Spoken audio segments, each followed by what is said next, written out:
ఈరోజు దేవుని వాగ్దానము. చెట్టునకు మంచు ఉన్నట్లు నేను అతనికి ఉందును, తామర పుష్పం పెరిగినట్లు అతడు అభివృద్ధి నొందును. హోషేయ 14:5. దేవుడు ఈ వాక్యం ద్వారా మనతో ఎంతో స్పష్టంగా మాట్లాడతాడండి. నిజమే, మన జీవితంలో అభివృద్ధి ఉండాలంటే, మన జీవితంలో మనం సంతోషంగా ఉండాలంటే, ఒక చెట్టునకు మంచు ఉన్నట్లు దేవుడు మనకు తోడుగా ఉన్నాడండి. మనము దేవుని తోడైతే ఎప్పుడైతే మనం ఆశ్రయిస్తామో దేవుని ఆశీర్వాదాలు కూడా మన జీవితంలో దేవుడు కలుగు చేస్తాడండి.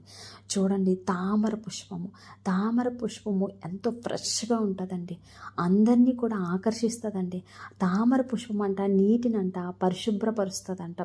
తామర పుష్పం మీద ఏ దుమ్ము, ఏ ధూళి, ఏ చెత్త, ఏ చెదారం ఉండదండి. అంత ఫ్రెష్గా ఉంటుంది.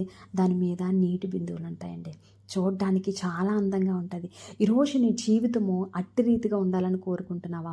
నీ జీవితము మనుషులు నీ లైఫ్లో ఉంటే జరగదు, కానీ దేవుడు ఎప్పుడైతే నీ లైఫ్లో ఉంటాడో అప్పుడు దేవుడు తామర పుష్పము ఎలా అయితే ఉంటుంది, ఎలా అయితే పెరుగుతుందో, ఎంత అభివృద్ధి చెందుతుందో అట్టి రీతిగా మన జీవితాలు కూడా దేవుడు చేయబోతున్నాడు.